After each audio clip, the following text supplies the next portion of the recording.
કેમ છો વિદ્યાર્થી મિત્રો? દ્વિઘાત સમીકરણ પ્રકરણ 4 એમાં આજે આપણે ઝડપ આધારિત એક વધારાનો દાખલો જોવાના છીએ. દાખલા તો આપણે અગાઉ પણ મોટર બોટ વાળા, ટ્રેન વાળા, ગાડી વાળા અને બસ વાળા આવા ઝડપ વાળા ઘણા બધા દાખલાઓ જોયા છે. પણ આજના આ લેક્ચરની અંદર આપણે જે આ દાખલો જોવાના છીએ એની અંદર તમને બે ટ્રેનની ઝડપની સરખામણી કરવાની કીધી છે અને એની સાથે ઝડપી અને ધીમી ટ્રેન એ બંનેની ઝડપ આપણે શોધવાની થશે. તો સ્વાધ્યાય 4.3 અને એમાં આપણે આજે દાખલો કરશું 10મો ટેક્સ્ટ બુકમાં સ્વાધ્યાય 4.3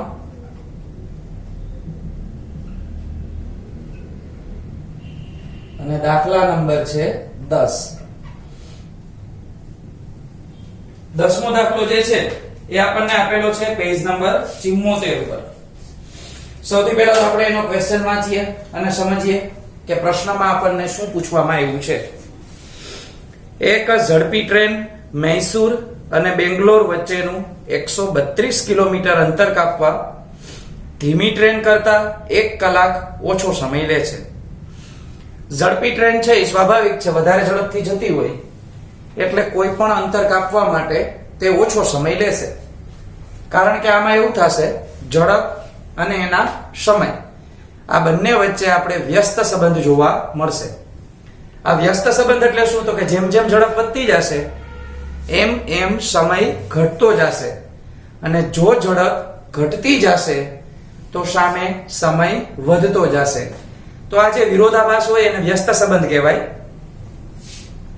આગળ આપણને કૌંસમાં એક સૂચના આપેલી છે કે વચ્ચેના સ્ટેશનો પર ઊભા રહેવાનો સમય ધ્યાનમાં ન લો.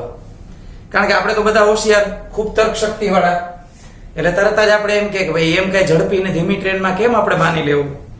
વચ્ચે ક્યાંક ટ્રેન ઊભી રહી ગઈ કે બગડી ગઈ કે ક્યાંક વચ્ચે પ્રોબ્લેમ આવ્યો તો એનું શું કરવું? એટલે એવું કઈ આપણે વિચારવાનું નથી. ઈ ટ્રેન ચાલ્યા જ રાખે છે, સતત ક્યાંય ઊભી જ નથી રહેતી.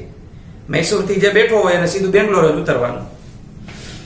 જો ઝડપી ટ્રેનની સરેરાશ ઝડપ ધીમી ટ્રેનની સરેરાશ ઝડપ કરતા 11 કિલોમીટર પ્રતિ કલાક વધુ હોય તો બંને ગાડીની સરેરાશ ઝડપ શોધો. એનો અર્થ એમ થાય કે જે ટ્રેન ધીમી છે એ એના કરતા આપણી જે ઝડપી ટ્રેન છે એ 11 ની સ્પીડ વધારે ચાલે છે અને એટલે બેયને પહોંચવા માટેના સમયમાં 1 કલાકનો ગેપ આપણને જોવા મળે છે.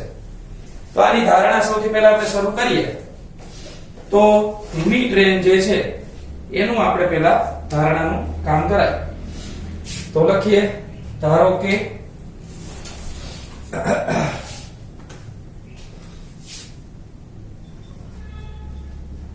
ધીમી ટ્રેનની સરેરાશ ઝડપ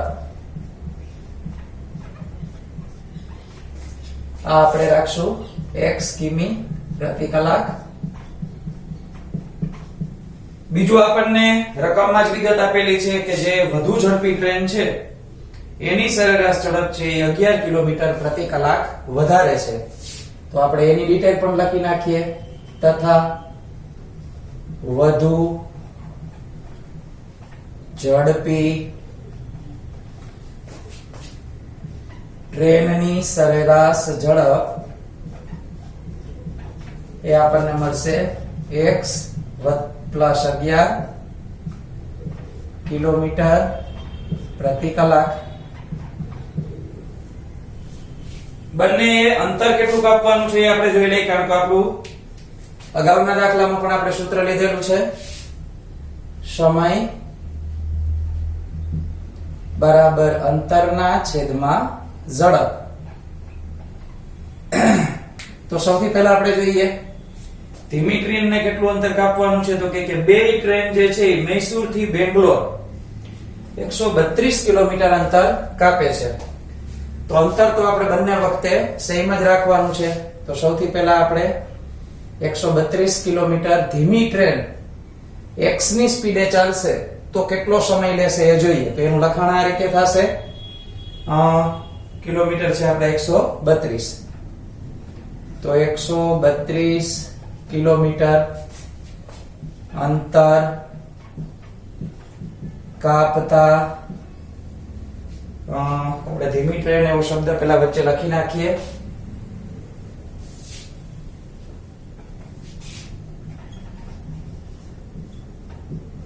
એકસો 132 કિલોમીટર ધીમી ટ્રેનને કાપતા લાગતો સમય. તો આપણું સૂત્ર આવી ગયું સમય વાળું. તો અંતર આપણે લખશું અંશમાં 132, ઝડપ છે એ ધીમી ટ્રેનની કેટલી આપેલી છે આપણે ધારણા કરવામાં x. તો આ રીતે બનશે 132 છેદમાં x, અને એકમ આપ્યો છે આપણને કલાકનો, તો આટલી કલાક એને લાગે. ત્યાર પછી આપણે વધુ ઝડપી ટ્રેન જોઈએ. તો એના માટે શબ્દ થોડાક આપણે ગોઠવણી કરીને લખીએ અગાઉથી જ, કે વધુ ઝડપી ટ્રેનને 132 કિલોમીટર અંતર કાપતા લાગતો સમય. તો એના માટે આપણે સમય જોશું. તો અંતર તો સેમ છે 132, પણ એની ઝડપ છે એ ચેન્જ થઈ ગઈ, x + 11, અને અહીંયા આગળ લખશું કલાક. આગળ આપણે સંપૂર્ણ લીટી વાંચીએ તો આપણને એવું લખેલું છે છેલ્લી લીટીમાં, કે સોરી સૌથી પહેલા જ લખેલું આપી દીધું છે આપણને કે ધીમી ટ્રેન કરતા 1 કલાક ઓછો સમય લે છે. તો એનો અર્થ એમ થાય કે આ ઝડપે ટ્રેન જશે તો આ સમય ઓછો છે, આ સમય વધુ છે. આ વધુ સમય લે છે, આ ઓછો સમય લે છે, એટલે કે આનું મૂલ્ય વધારે છે, આનું મૂલ્ય ઓછું છે. દેખાવ ઉપર નહીં જવાનું કે આના કરતા મોટું છે તો આમાંથી આ બાદ કરી નાખીએ અને 1 લખી નાખીએ, તો જવાબમાં તકલીફ થશે. થોડું પ્રેક્ટિકલ વિચારવાનું કે ધીમી ટ્રેન જાજો સમય લે અને ઝડપી ટ્રેન ઓછો સમય લે. તો આ જાજો સમય, આ ઓછો સમય, બંનેની આપણે બાદબાકી કરશું. તો 132 ના છેદમાં x લઈ લઈ, માઈનસ 132 ના છેદમાં x પ્લસ 11 બરાબર આપણને સમયનો ગેપ આપ્યો છે 1 કલાક. હવે અહીંયા આગળ ખાસ ધ્યાન રાખવાનું, ઘણા વિદ્યાર્થીઓ બહુ વધારે વિચારતા નથી અને આડેધડ કટ કરવા માંડે છે. સાદું રૂપ આપવામાં ભૂલ ન થાય એનું ધ્યાન રાખવું. આ x પ્લસ 11 છે એ 132 ની બાજુમાં જશે, એટલે કે ગુણાકારમાં. આ x અહીંયા બાજુમાં જશે, એટલે એને કઈ કાઉન્સમાં લખતા નથી આપણે, 132x સીધા લખી નાખીએ. નીચેના પદ જે છે x અને x પ્લસ 11 એ આપણે છેદમાં રાખશું. અહીંયા આગળ આપણને મળે છે 1. 132 નો ગુણાકાર સૌથી પહેલા આપણે x સાથે કરીએ, તો 132x. પછી 132 નો ગુણાકાર આપણે 11 સાથે કરવાનો છે. એનું રફ વર્ક આપણે કરી લઈએ કે 132 એટલે 10 આયરે ગુણ્યા તો 13 20, અને 132 એમાં ઉમેરી દઈએ. તમે સામાન્ય રીતે જે ગુણાકાર થાય છે એવી રીતે પણ કરી શકો. જો આમ ખબર પડે તો આમે લખી નખાય. તો આપણે આ ગુણાકાર કર્યો, પહેલા આ પદને આની હારે ગુણાકાર કર્યો છે, પછી હવે આનો વારો હતો, એટલે આપણને મળ્યા 1452. પાછળ આપણી પાસે 132x માઈનસમાં છે. આ બંનેનો ગુણાકાર કરીએ અને આ ગુણાકારને બરાબરની સામે બાજુ આપણે અંશમાં લઈ જશું, કારણ કે અહીંયા આગળ છેદમાં છે. તો x નો વર્ગ પ્લસ 11x એ અહીંયા સામે બાજુએ આપણને અંશમાં મળે. હવે બે વિરોધાભાસી પદ આપણને જોવા મળે છે. એક તો 132x પ્લસ છે અને 132x માઈનસ છે. હવે તો આપણી દ્વિઘાત સમીકરણની વ્યાપક જે આપણું સ્વરૂપ છે એ મુજબ ગોઠવણી કરીએ તો 1452 ને આપણે સામે બાજુએ લઈ જાય, તો x નો વર્ગ પ્લસ 11x ઓછા 1452 બરાબર 0. તો તો અહીંયા આગળ આપણી પાસે જે વસ્તુ મળી એને હવે આપણી પાસે ત્રણ રીત છે. એક તો દ્વિઘાત સૂત્રની રીત એટલે કે આલ્ફા બીટા વિવેચક મેળવીને અવયવીકરણની રીત તો આપણે કરતા જ રહ્યા છીએ, અને ત્યાર પછી આપણે જોઈએ તો પૂર્ણ વર્ગની રીત. પણ પૂર્ણ વર્ગની રીત છે એટલી બધી પ્રચલિત નથી, એટલે અવયવીકરણની રીત છે એ કરી શકાય, અથવા તો આપણે કરી શકીએ એને આલ્ફા બીટા એટલે કે વિવેચકની રીત. તો અવયવીકરણની રીતમાં આપણે અહીંયા સાદું રૂપ આપીએ 1452 નું.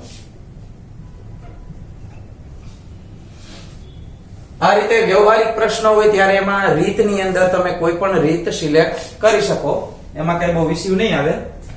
તો સૌથી પહેલા આપણે આને 2 વડે ભાગાકાર કરીએ, કારણ કે છેલ્લે બેકી સંખ્યા છે એટલે આપણી સંખ્યાને 2 વડે ભાગાકાર કરી શકાશે. તો 2 વડે કરીએ તો 7 2 14, 2 2 4 અને 6 2 12, એટલે કે 726 ગુણ્યા 2 કરીએ આપણે તો આપણને મળશે 1452. હજી આને 2 વડે ભાગાકાર કરીએ તો સામે આપણે 2 વડે ગુણાકાર કરશું. તો 2 વડે ભાગાકાર કરીએ તો 3 2 6, 1 વધે 6 2 12 અને ફરીથી પાછા આપણે લખશું 3. તો અહીંયા 2 વડે ગુણાકાર કરીએ તો આપણને 4 મળશે. હવે 2 વડે ભાગાકાર થઈ શકશે નહીં. તો આપણે 3 વડે ટ્રાય કરવા માટે જોઈ લઈએ. આ 3 ને 3 6, 6 માં 6 નાખીએ તો 12. તો 12 છે એ 3 એકાના ઘડિયામાં આવે તો આ સંખ્યાને 3 વડે ભાગાકાર કરી શકાશે. તો આને 3 વડે ભાગાકાર કરીએ તો 3 એકા 3, 3 2 6 અને ફરીથી પાછા 3 એકા 3. આને આપણે 3 વડે ગુણાકાર કરીએ તો 4 તેરીને 12. એક બાજુ ભાગાકાર કરશું, એક બાજુ આપણે કરશું ગુણાકાર. અહીંયા આગળ તમે જોશો તો હવે તમારે 11 લેવા છે, તો હજી તો કઈ 11 મળે એવું દેખાતું નથી. ઓકે, 121 છે. આપણે જાણીએ છીએ કે 121 છે એ પોતે 11 નો વર્ગ છે. તો આ 121 માં 1 ને 1 2 અને બીજા 2 4, એટલે આપણે આને ભાગાકાર કરી શકશું નહીં. 7 વડે ટ્રાય કરીએ આપણે આને ભાગાકાર થઈ શકે છે કે નહીં. તો 7 વડે ભાગાકાર કરીએ તો 7 એકા 7, 5 વધે 51, 7 ના ઘડિયાની અંદર 51 ક્યાંય આવતા નથી. 11 વડે સીધો ભાગાકાર કરીએ તો 11 ગુણ્યા 11 એટલે 121. અહીંયા આપણે 12 જે છે આપેલા એને આપણે 11 વડે ગુણાકાર કરવો પડશે, તો આપણને મળશે 131. હવે અહીંયા આગળ અવયવ છે એને આગળ વધારવા માટે આપણે થોડા બીજા ઉપલા અવયવ લઈ અને ત્યાર પછી નીચે મુજબ ગણતરી કરતી જવી પડશે કન્ટિન્યુ.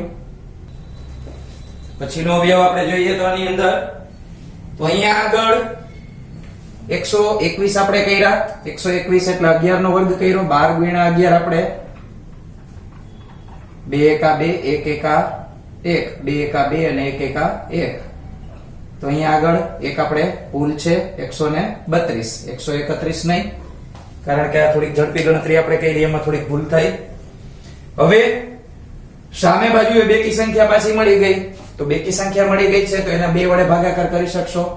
તો આને 2 વડે ભાગાકાર કરીએ આપણે તો 6 2 12 અને 1 વધે 6 2 12.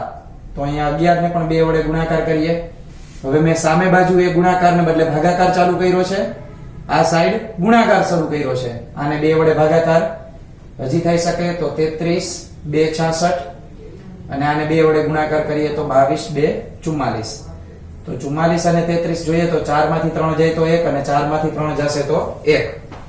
ફરીથી કહી દઉં, અવયવીકરણની રીતની અંદર જો અવયવ પાડવાની અંદર તમને વધારે લાંબી રીત લાગતી હોય તો તમે આને A B C અને વિવેચક મેળવીને પણ કરી શકો. એમાં મોટું વર્ગમૂળ ન કાઢવું પડે એટલા માટે આપણે આ રીત પસંદ કરીએ છીએ. તો અવયવ પાડશું આપણે 44 અને 33 માટે, જેમાં આપણે 44 ને પ્લસ ની નિશાની આપશું અને 33 ને માઈનસ ની નિશાની આપશું. તો x નો વર્ગ વત્તા 44x માઈનસ 33x ઓછા 1452 બરાબર 0.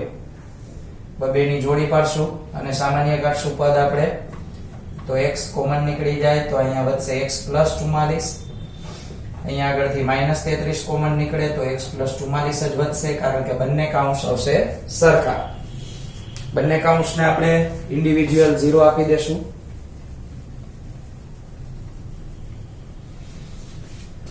તો અહીંયા આગળ હવે થોડીક જ ગણતરી બાકી છે એટલે બાજુમાં જ કરી દઉં છું. તો બે કૌંસ આપણને મળ્યા છે. એક તો મળે છે x પ્લસ 44 અને બીજો કૌંસ મળે છે x માઇનસ 33 બરાબર 0. જો પેલા કૌંસને આપણે 0 આપી દઈએ તો x પ્લસ 44 બરાબર 0 અથવા x માઇનસ 33 બરાબર 0. પ્લસ 44 સામે બાજુએ જાય તો એ માઇનસ બને અને માઇનસમાં ક્યારેય ઝડપ હોતી નથી. અહીંયા આગળ માઇનસ 33 છે એને આપણે સામે લઈ જશું તો એ થઈ જશે પ્લસ 33. તો આ આપણી ધીમી ટ્રેનની સામાન્ય ઝડપ થાય. તો લખી નાખીએ કે ધીમી ટ્રેનની સામાન્ય ઝડપ એ આપણને મળશે 33 કિલોમીટર પ્રતિ કલાક. અને જે ઝડપી ટ્રેન હતી એની ઝડપ 11 વધારે છે આના કરતા, તો 33 માં 11 નાખશું તો મળશે તો આપણને 44 જ. પણ અહીંયા આગળ માઇનસમાં આપણે શક્ય નથી, એ યાદ રાખવાનું છે. તો લખીએ ઝડપી ટ્રેનની સરેરાશ ઝડપ 44 કિલોમીટર પ્રતિ કલાક. તો આ રીતે તમે બંને ટ્રેનની ઝડપો જે છે એ અવયવીકરણની પ્રેક્ટિસ વધારે હોય તો તમે થોડુંક ઝડપથી કરી શકો. આના જેવો આપણે એક એક્સ્ટ્રા દાખલો લઈ લઈ એટલે આપણને અંદાજ આવે કે આના જેવા બીજા દાખલાઓ આપણે કેવી રીતે કરી શકીએ. તો એક્સ્ટ્રા દાખલા માટે આની નીચે જ રકમ એડ કરી દેવાની છે તમારે પણ.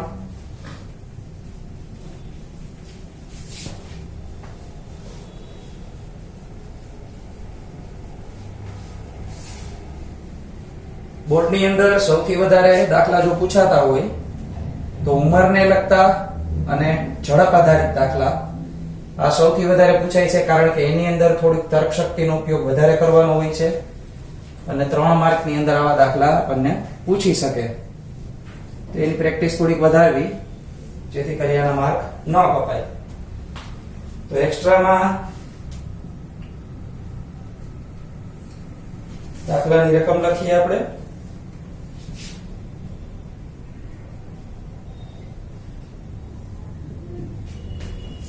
એક કાર 2592 કિલોમીટર અંતર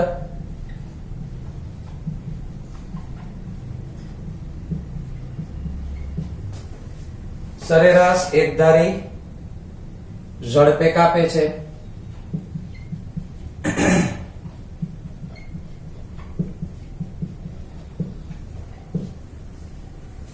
આ મુસાફરી પૂર્ણ થતા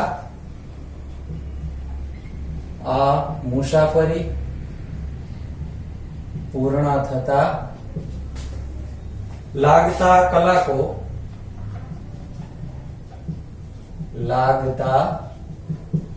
કલાકો એ સરેરાશ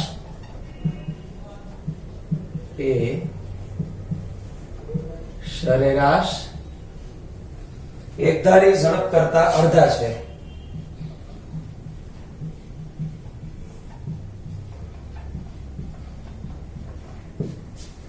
મુસાફરી પૂર્ણ થતા લગતા કલાકો શોધો. મુસાફરી પૂર્ણ થતા લાગતા કલાકો શોધો. તો અહીંયા આગળ આપણે સૌથી પહેલા તો દાખલાની રકમ છે એ ઘણી બધી વિશિષ્ટ છે. આપણે માનીએ એટલું સહેલી રીતે આમ સમીકરણ નહીં બની જાય એટલા માટે એક ટિપિકલ દાખલો કહેવાય. તો તમે આની અંદર સમજૂતી જે આપું છું એ પહેલા સૌથી પહેલા આપણે સમજી લઈએ. દાખલો તમે જાતે કરજો, ના થાય તો પછી હું કરાવી દઈશ. એક કાર 2592 કિલોમીટર અંતર સરેરાશ એકધારી ઝડપે કાપે છે. આ મુસાફરી પૂર્ણ થતા લાગતા કલાકો. તો પૂર્ણ થતા લાગતા કલાકો કેટલો હોય? તો આપણે અંતરના છેદમાં ઝડપ લખી નાખો એટલે એ કલાક કેટલા થયા? 2592 ના છેદમાં x. અહીં સુધીની ખબર પડી ગઈ કે આ ટોટલ અંતર છે. સરેરાશ એકધારી ઝડપ આપણે x ધારી લેશું અને ટોટલ કલાક આપણે જોઈ લેશું તો 2592 એના છેદમાં આપણે ધારેલી ઝડપ x આટલું મળી ગયું. હવે અહીંથી ચાલુ થાય છે સરખામણી. તો આ જે કલાકો મળ્યા એ સરેરાશ એકધારી ઝડપ કરતા અડધા છે. તો સરેરાશ ઝડપ આપણે ધારી હતી x એનાથી અડધા છે. તો બે બાજુ આપણે લખીએ એટલે કે બેન સરખામણી કરીએ. સરખામણી કરીએ તો આપણે એને ઊંધી અસર આપવી પડે. થોડુંક અહીંયા લખી દઉં કે મુસાફરી પૂર્ણ થતા લાગતા કલાકો. એક બાજુ અહીંયા લખો તમે કે ભાઈ આ મુસાફરી પૂર્ણ થતા લાગતા કલાકો. કલાકો એટલે આપણો સમય વાળું સૂત્ર. ઈ કોના કરતા? તો કે સરેરાશ એકધારી ઝડપ કરતા અડધા છે. તો અહીંયા લખી નાખીએ સરેરાશ ઝડપ. સરેરાશ ઝડપ તમે x થઈ હતી. આ કલાકની વાત કરી મેં તમને સૂત્રની અંદર કિંમત મૂકી દો 2592 એના છેદમાં x. કોણ અડધું છે કોને આપણે ઊંધી અસર આપવાની એ પણ સમજી લે. તો કે એકધારી ઝડપે કાપે છે મુસાફરી પૂર્ણ થતી લાગતા કલાકો એટલે કે આ સરેરાશ એકધારી ઝડપ કરતા એટલે આના કરતા અડધા છે.